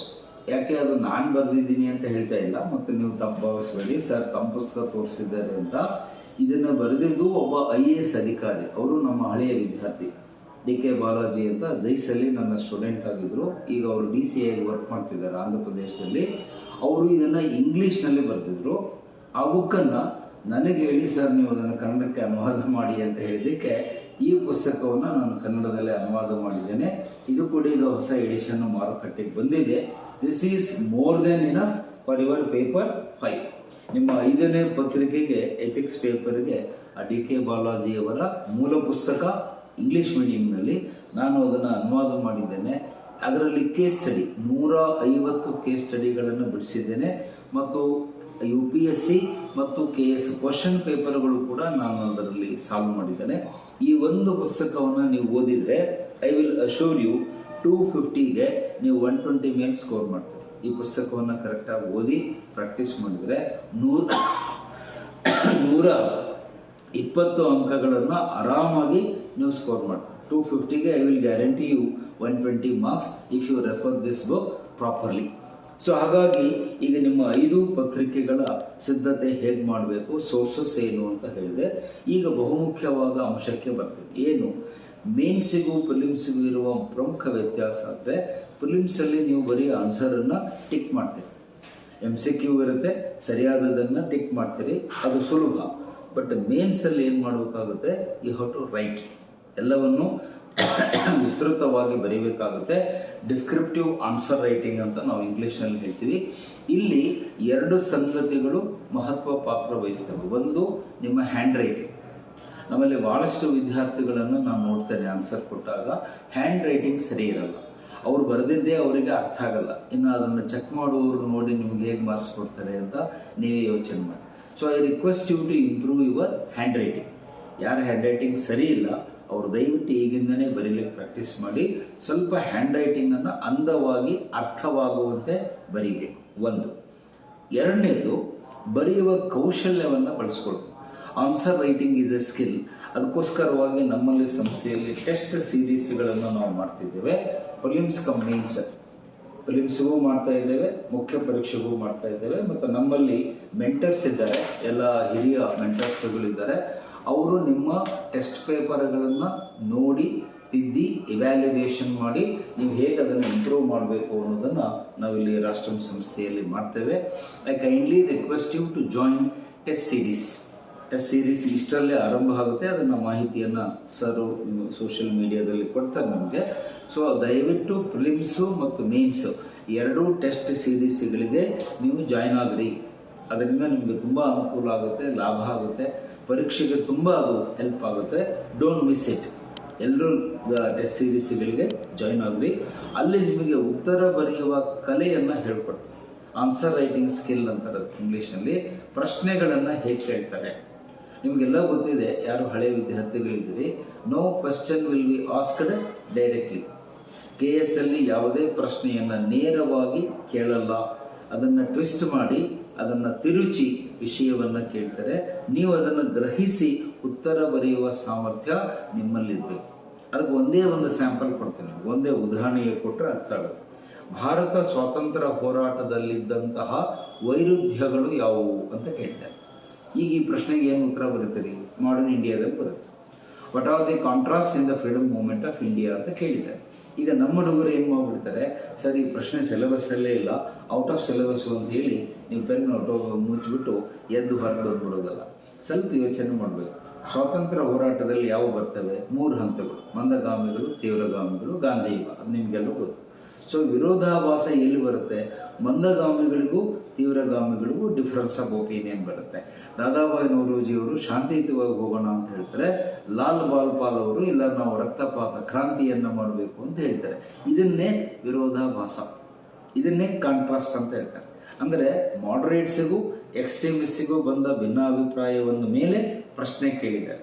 But ನಿಮಗೆ ಎಕ್ಸಾಮ್ನಲ್ಲಿ ಮಾಡರೇಟ್ಸ್ ಅನ್ನೋ ಪದವನ್ನು ಅಲ್ಲಿ ಬಳಸಿರಲ್ಲ ಅವರು. ವಿರೋಧಾಭಾಸ ಅಂತ ಕೇಳಿ ಬಿಟ್ಬಿಡ್ತಾರೆ. ನೀವು ಅಲ್ಲಿ ಕನ್ಫ್ಯೂಸ್ ಮಾಡಿಕೊಂಡು ಇದು ಯಾವುದೋ ಕ್ವಶನ್ ಬಂದಿದೆ ಅಂತ ಗೊತ್ತಿದ್ರೂ ಕೂಡ ನೀವೇನು ಮಾಡ್ತೀರಿ, ಆ ಪ್ರಶ್ನೆ ಅಟೆಂಡ್ ಮಾಡಲ್ಲ. ಸೊ ಈ ಬಗ್ಗೆ ನೀವು ಎಚ್ಚರಿಕೆಯನ್ನು ವಹಿಸಬೇಕು. ಯಾಕೆ? ಪ್ರಶ್ನೆಗಳನ್ನು KS ಅಲ್ಲಿ ಟ್ವಿಸ್ಟ್ ಮಾಡಿ ಕೇಳ್ತಾರೆ, ಅನಾಲಿಟಿಕಲ್ ಆಗಿ ಕೇಳ್ತಾರೆ, ವಿಶ್ಲೇಷಣಾತ್ಮಕವಾಗಿ ಕೇಳ್ತಾರೆ. ಆ ಪ್ರಶ್ನೆಯನ್ನು ಅರ್ಥ ಮಾಡಿಕೊಂಡು ಇದು ಯಾವ ಚಾಪ್ಟ್ರಲ್ಲಿ ಬರುತ್ತೆ, ಯಾವ ಟಾಪಿಕಲ್ಲಿ ಬರುತ್ತೆ, ಅಲ್ಲಿ ಯಾವ ವಿಷಯಗಳನ್ನ ಬರೀಬೇಕು ಅಂತ ಒಂದು ಸ್ವಲ್ಪ ಕೂಲಾಗಿ ಯೋಚನೆ ಮಾಡಿ ಬರೀರಿ. ಮತ್ತು ಆನ್ಸರ್ ರೈಟಿಂಗ್ ಮಾಡಬೇಕಾದಾಗ ನೇರವಾಗಿ ಬರೀಲಿಕ್ಕೆ ಹೋಗ್ಬೇಡಿ. 1 ನಿಮಿಷ ಥಾಟ್ ರಿಫ್ಲೆಕ್ಟ್ ಪ್ರೋಸೆಸ್ ಅಂತ ಬರುತ್ತೆ. ಒಂದು ಕ್ವಶನ್ ಓದಿದ ಕೂಡಲೇ 1 ನಿಮಿಷ ಸಮಾಧಾನವಾಗಿ ಯೋಚನೆ ಮಾಡಿರಿ. ಇದು ಏನು ಪ್ರಶ್ನೆ, ಇಲ್ಲಿ ಏನು ಕೇಳಿದರೆ ನಾವೇನು ಬರೀಬೇಕು. ಅದಕ್ಕೆ ಭಾಳ ಟೈಮ್ ಹಿಡಿಯಲ್ಲ. 1 ನಿಮಿಷ ಆಲೋಚನೆ ಮಾಡಿ ನೀವು ಬರೆದ್ರೆ ನಿಮ್ಮ ಉತ್ತರ ಸ್ಟ್ಯಾಂಡರ್ಡ್ ಆಗುತ್ತೆ. ಅದೇ ನೀವು ಗಡಿಬಿಡಿ ಮಾಡಿ ನೋಡಿದ ತಕ್ಷಣ ಬರಲಿಕ್ಕೆ ಶುರು ಮಾಡಿದರೆ ಬಹುಶಃ ಅವ್ರು ಕೇಳಿದ್ದೇ ಒಂದು, ನೀವು ಬರೆಯೋದೇ ಒಂದು. ಆವಾಗ ಮಾರ್ಕ್ಸ್ ಕಳೆದುಕೊಳ್ಳುವ ಅಪಾಯ ಜಾಸ್ತಿ ಇರುತ್ತೆ. ಆ ತಪ್ಪನ್ನು ಮಾಡಬೇಡಿ. ಇದಕ್ಕೆ ಪ್ರಾಕ್ಟೀಸ್ ಮಾಡಬೇಕು. ಅದು ನಾನು ಈಗ ಹೇಳಿದ ತಕ್ಷಣ ನೀವು ಬರುತ್ತೆ ಅಂತ ಹೇಳಲ್ಲ. You have to practise. ನನ್ನ ಪ್ರಕಾರ ನೀವು ಎಕ್ಸಾಮ್ ಹಾಲಿಗೆ ಹೋಗೋಕ್ಕೆ ಮುಂಚೆ ಕನಿಷ್ಠ 100ರಿಂದ 200 ಪ್ರಶ್ನೆಗಳನ್ನಾದರೂ ಬರೆಯುವುದನ್ನು ಪ್ರಾಕ್ಟೀಸ್ ಮಾಡಬೇಕು. Minimum 200 questions. ಅದು ಹಿಸ್ಟ್ರಿ ಇರಲಿ, ಎಕನಾಮಿಕ್ಸ್ ಇರಲಿ, ಪಾಲಿಟಿ ಇರಲಿ, ನೀವು ಆ ಪ್ರಶ್ನೆಗಳಿಗೆ ಉತ್ತರವನ್ನು ಬರೆಯುವುದನ್ನು ಪ್ರಾಕ್ಟೀಸ್ ಮಾಡಿದರೆ ಮಾತ್ರ ಅದು ಬರುತ್ತೆ. ಮತ್ತು ಅಲ್ಲಿ ಇನ್ನೂ ಒಂದು ಸಲಹೆಯನ್ನು ಕೊಡ್ತೇನೆ ಆನ್ಸರ್ ರೈಟಿಂಗ್ನಲ್ಲಿ. Use standard words and statistics. ನಮ್ಮಲ್ಲಿ ಭಾಳ ಹುಡುಗರು ಉತ್ತರವನ್ನು ಆಡು ಭಾಷೆಯಲ್ಲಿ ಬರೀತಾರೆ, ಹಳ್ಳಿ ಭಾಷೆಯಲ್ಲಿ ಬರೀತಾರೆ. ಅಂದರೆ ನಾವು ಈಗ ಹೆಂಗೆ ಮಾತಾಡ್ತೀವಿ ಹಂಗೆ ಬರೀತಾರೆ. ಆ ಥರ ಬರೆದ್ರೆ ಮಾರ್ಕ್ಸ್ ಕೊಡಲ್ಲ. ನೀವು ಮುಂದೆ ಅಧಿಕಾರಿಗಳಾಗುವ, ನೀವೇ AC ಆಗ್ತೀರಿ, DYSP ಆಗ್ತೀರಿ, ತಹಶೀಲ್ದಾರ್ ಆಗ್ತೀರಿ. ಸ್ವಲ್ಪ ಪ್ರಬುದ್ಧವಾದ ಭಾಷೆ, ಸ್ಟ್ಯಾಂಡರ್ಡ್ ಲ್ಯಾಂಗ್ವೇಜ್ ಅಂತಾರೆ ಇಂಗ್ಲೀಷ್ನಲ್ಲಿ. ಪ್ರಬುದ್ಧವಾದ ಭಾಷೆ ಮತ್ತು ಶೈಲಿಯಲ್ಲಿ ಬರೆಯುವುದನ್ನು ರೂಢಿ ಮಾಡಿಕೊಳ್ಳಿ. ಮತ್ತು ಅಂಕಿ ಅಂಶಗಳನ್ನು ದಯವಿಟ್ಟು ಕೋಟ್ ಮಾಡಿ. ಯಾವುದೇ ವಿಷಯ, ಉದಾಹರಣೆಗೆ ನಿರುದ್ಯೋಗದ ಮೇಲೆ ಪ್ರಶ್ನೆ ಬಂದಿದೆ ಅಂದರೆ ಅಲ್ಲಿ ಸ್ಟ್ಯಾಟಿಸ್ಟಿಕ್ಸ್ ಕೊಡಬೇಕು. ಎಷ್ಟು ಜನ ಅನ್ಎಂಪ್ಲಾಯ್ಡ್ ಇದ್ದಾರೆ, ಮೆನ್ ಎಷ್ಟು, ವುಮೆನ್ ಎಷ್ಟು, ಹಳ್ಳಿಯಲ್ಲಿ ಎಷ್ಟು, ಪಟ್ಟಣದಲ್ಲಿ ಎಷ್ಟು, ಕಳೆದ 10 ವರ್ಷದಲ್ಲಿ ಎಷ್ಟಿತ್ತು, ಈಗ ಎಷ್ಟಾಯಿತು, ಆ ಎಲ್ಲ ಡೇಟಾವನ್ನು ಸ್ಟ್ಯಾಟಿಸ್ಟಿಕ್ಸನ್ನು ಕೊಡಬೇಕು. ನೀವು ಸುಮ್ಮನೆ ಭಾರತದಲ್ಲಿ ಬಹಳ ನಿರುದ್ಯೋಗಿಗಳಿದ್ದಾರೆ ಅಂತ ಬರೆದ್ರು ಮಾರ್ಕ್ಸ್ ಕೊಡಲ್ಲ, ನಾನೇ ಇದ್ರೂ ಮಾರ್ಕ್ಸ್ ಕೊಡಲ್ಲ, ಚೆಕ್ ಮಾಡ್ಲಿಕ್ಕೆ ಹೋದ್ರೆ. Because you to substantiate with facts. ಅಲ್ಲಿ ಫ್ಯಾಕ್ಟ್ಸ್ ಆ್ಯಂಡ್ ಫಿಗರ್ಸನ್ನು ಕೊಟ್ಟರೆ ನಿಮಗೆ ಮಾರ್ಕ್ಸ್ ಬೀಳುತ್ತೆ, ಜನರಲ್ ಆಗಿ ಬರೆದ್ರೆ ಕೊಡಲ್ಲ. ಮತ್ತು ಇನ್ನೊಂದು ಆನ್ಸರ್ ರೈಟಿಂಗ್ನಲ್ಲಿ ನೆನಪಿಟ್ಕೊಳ್ಬೇಕಾಗಿದ್ದು, ಒಳ್ಳೆ ಕೊಟೇಶನ್ಸ್ಗಳನ್ನ ಯೂಸ್ ಮಾಡಿ. ಯಾವುದೋ ಒಂದು ವಿಷಯ ಹೇಳಬೇಕಾದಾಗ ಅದಕ್ಕೆ ರೆಲೆವೆಂಟ್ ಆದಂಥ ಕೋಟ್ಸನ್ನು, ಅದೊಂದು ಪ್ರಾವರ್ಬ್ ಆಗಿರ್ಬೋದು, ಒಬ್ಬ ಮಹಾನ್ ವ್ಯಕ್ತಿ ಹೇಳಿದ ಹೇಳಿಕೆ ಇರ್ಬೋದು, ಅಥವಾ ಒಂದು ಇತಿಹಾಸದಲ್ಲಿ ಬಂದಂಥ ಒಂದು ಸ್ಟೇಟ್ಮೆಂಟ್ ಆಗಿರ್ಬೋದು, ಅವುಗಳನ್ನು ಕೋಟ್ ಮಾಡಬೇಕು. You to quote the good quotations. ಒಳ್ಳೆ ಕೊಟೇಶನ್ಸ್ಗಳನ್ನು ಆ ಟಾಪಿಕ್ಕಿಗೆ ಹಾಕಿದರೆ ನಿಮ್ಮ ಉತ್ತರಕ್ಕೆ ವೇಟೇಜ್ ಜಾಸ್ತಿ ಆಗುತ್ತೆ, ಹೆಚ್ಚು ಮಾರ್ಕ್ಸ್ ಬೀಳುತ್ತೆ. ನೀವು ಅದನ್ನು ಕೊಟೇಶನ್ಸ್ ಇಲ್ಲದೆ ಬರೆದ್ರೆ ನಿಮ್ಮ ಉತ್ತರ ಸಪ್ಪೆಯಾಗುತ್ತೆ. ಅದನ್ನು ಸ್ವಲ್ಪ ರೂಢಿ ಮಾಡ್ಕೊಳ್ಳಿ. ಇನ್ನು ಲಾಸ್ಟ್ ಒಂದು ಕ್ಲೂವಲ್ಲಿ ಕೊಡ್ತೀನಿ. ಆನ್ಸರ್ ರೈಟಿಂಗ್ನಲ್ಲಿ ನೀವು ಕೆಲವು ವರದಿಗಳನ್ನು ರೆಫರ್ ಮಾಡಬೇಕಾಗುತ್ತೆ. ಈಗ ಉದಾಹರಣೆಗೆ ಸಾರ್ವಜನಿಕ ಆಡಳಿತ ಅಂತ ಬಂದಾಗ ಅಲ್ಲಿ ವೀರಪ್ಪ ಮೊಯ್ಲಿ ಆಯೋಗದ ವರದಿ ಬರುತ್ತೆ, ARC2 ವರದಿ ಬರುತ್ತೆ, ಅವ್ರು ಏನು ಹೇಳಿದರು ಅನ್ನೋದನ್ನು ಬರೀಬೇಕು. ಕೃಷಿ ವಿಚಾರದ ಬಗ್ಗೆ ಚರ್ಚೆ ಮಾಡಬೇಕಾದಾಗ doctor MS Swaminathan committee report ಅಂತ ಬರುತ್ತೆ, ಅವರೇನು ಹೇಳಿದರು ಅನ್ನೋದನ್ನು ಮೆನ್ಷನ್ ಮಾಡಬೇಕು. ಪರಿಸರದ ವಿಚಾರಗಳ ಬಗ್ಗೆ ಚರ್ಚೆ ಮಾಡಬೇಕಾದಾಗ ಪಶ್ಚಿಮ ಘಟ್ಟಗಳನ್ನು ಉಳಿಸುವುದಕ್ಕೆ ಡಾಕ್ಟರ್ ಕಸ್ತೂರಿ ರಂಗನ್ ಸಮಿತಿ ಮತ್ತು professor MN Gadgil, VN Gadgil ಅಂತಾರೆ, ಆ ಗಾಡ್ಗಿಲ್ ಸಮಿತಿಯ ವರದಿ ಏನು ಹೇಳುತ್ತೆ ಅಂತ ನೀವಲ್ಲಿ ಮೆನ್ಷನ್ ಮಾಡಿ. ಯಾಕೆ ನೀವು ಉತ್ತರ ಬರೆಯೋದು ಬೇರೆ, ಒಂದು ಎಕ್ಸ್ಪರ್ಟ್ ಪ್ಯಾನಲ್, ಪರಿಣತರ ಒಂದು ಸಮಿತಿ ಕೊಡುವ ಅಭಿಪ್ರಾಯ ಬೇರೆ ಇರುತ್ತೆ. ಅದನ್ನು ನಿಮ್ಮ ಆನ್ಸರ್ನಲ್ಲಿ ನೀವು ಆ್ಯಡ್ ಮಾಡಿದರೆ ನಿಮ್ಮ ಉತ್ತರದ ಮೌಲ್ಯ, ತೂಕ ಹೆಚ್ಚಾಗುತ್ತೆ. ಸೊ ಕಮಿಟಿ ರಿಪೋರ್ಟ್ಗಳನ್ನು ಕೊಡ್ರಿ, ಸ್ಟ್ಯಾಟಿಸ್ಟಿಕ್ಸನ್ನು ಕೋಟ್ ಮಾಡಿರಿ, ಕೊಟೇಶನ್ಸ್ಗಳನ್ನ ಯೂಸ್ ಮಾಡಿರಿ, ಸ್ಟ್ಯಾಂಡರ್ಡ್ ಲ್ಯಾಂಗ್ವೇಜನ್ನು ಬಳಸ್ರಿ, ಮತ್ತು ಬಹುಮುಖ್ಯವಾದ ಕೊನೆಯ ಪಾಯಿಂಟನ್ನು ಹೇಳ್ತೇನೆ, ಉತ್ತರಗಳಲ್ಲಿ ಎಕ್ಸ್ಟ್ರೀಮ್ ಸ್ಟ್ಯಾಂಡನ್ನು ತಗೋಬೇಕು. ಅಂದರೆ ಪರವಾಗಿ ಆಗಲಿ ವಿರುದ್ಧವಾಗಿ ಆಗಲಿ ನೀವೊಂದು ಎಕ್ಸ್ಟ್ರೀಮ್ ಎಂಡಿಗೆ ಬಂದು ನಿಂತ್ಕೋಬಿಡಿ. ನಿಮ್ಮ ವಿಚಾರಗಳು ಬ್ಯಾಲೆನ್ಸ್ ಆಗಿರಲಿ, ನಿಮ್ಮ ವಿಚಾರಗಳು ಬ್ಯಾಲೆನ್ಸ್ ಆಗಿರಲಿ, ಸಮತೋಲನದಲ್ಲಿ. ನೀವು ತುಂಬ ಈ ಕಡೆ ಎಂಡಿಗೆ ಹೋಗಬೇಡಿ ಎಕ್ಸ್ಟ್ರೀಮು, ಈ ಕಡೆ ಎಕ್ಸ್ಟ್ರೀಮ್ ಎಂಡಿಗೂ ಹೋಗಬೇಡಿ. Try to balance the answer. ಎರಡನ್ನೂ ಸಮತೂಕದಲ್ಲಿಟ್ಟು ನಿಮ್ಮ ಅಭಿಪ್ರಾಯವನ್ನು ಮಂಡಿಸುವುದನ್ನು ಮಾಡಿದ್ದೇ ಆದರೆ ನೀವು ಮುಖ್ಯ ಪರೀಕ್ಷೆಯಲ್ಲಿ ನೋಡಿ, ಟೋಟಲ್ ಎಷ್ಟಿದೆ, 1250 ಅಂಕಿದೆ. ಇಲ್ಲಿ ಟೋಟಲ್ ಮಾರ್ಕ್ಸ್ ಇಸ್ 1250 ಇದೆ. ಅಲ್ಲಿ ನಿಮ್ಮ ಟಾರ್ಗೆಟು 700 ಇದ್ದರೆ ಸಾಕು. 1250ಕ್ಕೆ 700ರ ಗಡಿಯನ್ನು ದಾಟಿದರೆ you will be qualified for interview. ನಿಮಗೆ ಇಂಟರ್ವ್ಯೂ ಲೆಟರ್ ಬರೋದು ಗ್ಯಾರಂಟಿ. 700ರನ್ನು ದಾಟಬೇಕು, 700ರನ್ನು ದಾಟಿದರೆ ಸಾಕು. ಮತ್ತು ಈ ಬಾರಿ ನಿಮಗೆ ತುಂಬ ಖುಷಿ ಸುದ್ದಿ ಅಂದರೆ ಸಂದರ್ಶನಕ್ಕೆ ಮಾರ್ಕ್ಸ್ ತುಂಬ ಕಡಿಮೆ ಇದೆ, ಬರೀ 25 ಮಾರ್ಕ್ಸ್ ಇದೆ. ನಾವೆಲ್ಲ ಇದ್ದಾಗ 150 ಇತ್ತು, ನಾನು KS ಬರೆದಾಗ 150 ಇತ್ತು. ಈಗ ಬರೀ 25 ಮಾರ್ಕ್ಸು ಸಂದರ್ಶನಕ್ಕೆ ಇರೋದ್ರಿಂದ ಇಲ್ಲಿ ನೀವು ಗಾಬರಿ ಆಗೋ ಅವಶ್ಯಕತೆ ಇಲ್ಲ. ಕನಿಷ್ಠ ಅಂದರೂ 10 ಮಾರ್ಕ್ಸ್ ಕೊಡ್ತಾರೆ. ನೀವು ಹೋಗಿ ಗುಡ್ ಮಾರ್ನಿಂಗ್ ಸರ್ ಅಂತ ಅವ್ರ ಮುಂದೆ ಕೂತ್ರೆ 10 ಮಾರ್ಕ್ಸ್ ಬೀಳುತ್ತೆ. ಸೊ ಹಾಗಾಗಿ ಅಲ್ಲಿ ಗಾಬರಿ ಆಗಬೇಡಿ. 25 ಮಾರ್ಕ್ಸ್ ಮಾತ್ರ ಸಂದರ್ಶನಕ್ಕೆ ಇರೋದ್ರಿಂದ ಅಲ್ಲಿ ನಿಮಗೆ ಅನ್ಯಾಯ ಆಗಲ್ಲ. B clear on that. ನೀವು ಯಾರು ಮೇನ್ಸಲ್ಲಿ ಚೆನ್ನಾಗಿ ಸ್ಕೋರ್ ಮಾಡ್ತೀರಿ ನೀವೇ KS ಆಗೋದು. ನೀವು ಮೇನ್ಸಲ್ಲಿ ಸ್ಕೋರ್ ಕಡಿಮೆ ಮಾಡಿಬಿಟ್ರೆ ಮುಂದೆ ಏನೂ ಮಾಡಲಿಕ್ಕಾಗಲ್ಲ. ಯಾಕಂದರೆ ಇಂಟರ್ವ್ಯೂನಲ್ಲಿ ಬರೀ 25 ಅಂಕ ಇರೋದ್ರಿಂದ no one can help you. So ನಾನು ಅದು ಸ್ಪಷ್ಟವಾಗಿ ಹೇಳ್ತೀನಿ, ಮುಖ್ಯ ಪರೀಕ್ಷೆಯಲ್ಲಿ 700ರ ಮೇಲೆ ತಗೋಬೇಕು. ಸಪೋಸ್ ಜನರಲ್ ಮೆರಿಟ್ ಅವರು ಯಾರಾದರೂ ಇದ್ದರೆ 800 ಈಸ್ ವೆರಿ ಗುಡ್ ಸ್ಟ್ರೆಂತ್. 1250ಕ್ಕೆ 800 ಸ್ಕೋರ್ ಮಾಡಿದರೆ ನೀವು AC ಆಗೋದು ಗ್ಯಾರಂಟಿ. AC ಪೋಸ್ಟೇ ನಿಮಗೆ ಸಿಗುತ್ತೆ, ಬರೆದಿಟ್ಕೊಳ್ಳಿ. 800 ಆಗಲಿಲ್ಲ ಅಂದರೆ ಅಟ್ಲೀಸ್ಟ್ 700. 700 ಅಂತೂ ನೀವು ಸ್ಕೋರ್ ಮಾಡಲೇಬೇಕು ಕಡ್ಡಾಯವಾಗಿ. 700 ಅಂಕಗಳನ್ನು ನೀವು ಸ್ಕೋರ್ ಮಾಡಿದರೆ ನಿಮಗೆ ಗ್ರೂಪ್ A ಅಥವಾ ಗ್ರೂಪ್ B ನಲ್ಲಿ ಒಂದು ಹುದ್ದೆ ಸಿಗುವುದು ನಿಶ್ಚಿತ, ಯಾವ ಅನುಮಾನ ಇಲ್ಲ. ಸೊ ಹಾಗಾಗಿ ಈ ಎಲ್ಲ ತಯಾರಿ ವಿಷಯಗಳನ್ನ ಗಮನದಲ್ಲಿಟ್ಕೊಂಡು ಮುಂದೆ ನಿಮಗೆ ಟೈಮ್ ಎಷ್ಟು ಸಿಗುತ್ತೆ ಅಂತ ಹೇಳ್ಬಿಡ್ತೀನಿ. ಪ್ರಿಲಿಮ್ಸು ಜೂನಲ್ಲಿ ಬರುತ್ತೆ, ಅಂದರೆ 3 ತಿಂಗಳಿಗೆ, ಮಾರ್ಚು, ಏಪ್ರಿಲ್, ಮೇ, ಜೂನಲ್ಲಿ ಬರುತ್ತೆ. ಇನ್ನು 3 ತಿಂಗಳು ನಿಮಗೆ ಸಮಯ ಇದೆ, ಪ್ರಿಲಿಮ್ಸ್ ರೆಡಿ ಮಾಡ್ಕೊಳ್ಳಿ. ಪ್ರಿಲಿಮ್ಸ್ ಆದಮೇಲೆ ಮತ್ತೆ 3 ತಿಂಗಳು ಟೈಮ್ ಕೊಡ್ತಾರೆ ಮುಖ್ಯ ಪರೀಕ್ಷೆಗೆ, ಮತ್ತೆ 3 ಮಂತ್ಸ್ ಟೈಮ್ 90 ಡೇಸ್ ಕೊಡ್ತಾರೆ. ಸೊ ಟೋಟಲಿ 6 ತಿಂಗಳು ಪ್ರಿಲಿಮ್ಸು ಮೇನ್ಸು ಸೇರಿ ಒಟ್ಟು 6 ತಿಂಗಳು ನಿಮ್ಮ ಕೈಯಲ್ಲಿದೆ. ಅದನ್ನು ಸದುಪಯೋಗ ಮಾಡಿಕೊಂಡು ನಾನೇನೇನು ಹೇಳಿದೆ, ಯಾವ್ಯಾವ ಪುಸ್ತಕಗಳನ್ನು ಹೇಳಿದೆ ಅದನ್ನು ಗಮನದಲ್ಲಿಟ್ಕೊಂಡು ಆ ಸೋರ್ಸ್ಗಳನ್ನ ಇಟ್ಕೊಂಡು ನೀಟಾಗಿ ರೆಡಿ ಮಾಡಬೇಕು. ಮತ್ತು ಒಂದು ಸಾರಿ ಹೇಳ್ತೀನಿ, ನಿಮಗೆ ಏನೇ ಗೊಂದಲಗಳು, ಕನ್ಫ್ಯೂಷನ್ ಇದ್ದರೆ ರಾಷ್ಟ್ರಂ ಇನ್ಸ್ಟಿಟ್ಯೂಟ್ ಧಾರವಾಡ ನಿಮಗೆ ಯಾವತ್ತು 24/7 ಓಪನ್ ಇರುತ್ತೆ. ಇಲ್ಲಿ ಇದ್ದಾಗ ನಾನು ನಿಮಗೆ ಗೈಡ್ ಮಾಡ್ತೇನೆ. ಒಂದು ವೇಳೆ ನಾನು ಹೊರಗಡೆ ಹೋದಾಗ ಬೇರೆ ಫ್ಯಾಕಲ್ಟಿ ಇರ್ತಾರೆ, ಬೇರೆ ಸಬ್ಜೆಕ್ಟ್ ಟೀಚರ್ಸ್ ಇರ್ತಾರೆ, ಮೆಂಟರ್ಸ್ ಇರ್ತಾರೆ, ಎಕ್ಸ್ಪರ್ಟ್ಸ್ ಇರ್ತಾರೆ. ಅವ್ರ ಜೊತೆಗೆ ಸಂಪರ್ಕ ಮಾಡಿ. ಅದರ ಸಂಪರ್ಕ ಸಂಖ್ಯೆ ಆಮೇಲೆ ನಿಮಗಲ್ಲಿ ಸ್ಕ್ರಾಲಿಂಗ್ನಲ್ಲಿ ಬರುತ್ತೆ. Be in touch with Rashtram institute ಸಂಸ್ಥೆ ನಮ್ಮ ಉತ್ತರ ಕರ್ನಾಟಕದಲ್ಲೇ UPSCಗೆ ಮತ್ತು KSCಗೆ ತುಂಬ ಸ್ಟ್ಯಾಂಡರ್ಡ್ ಆದ ಕೋಚಿಂಗನ್ನು ಕೊಡುವ ಏಕಮಾತ್ರ ಸಂಸ್ಥೆ. ಅದರಲ್ಲಿ ಯಾವ ಸಂಶಯ ಬೇಡ.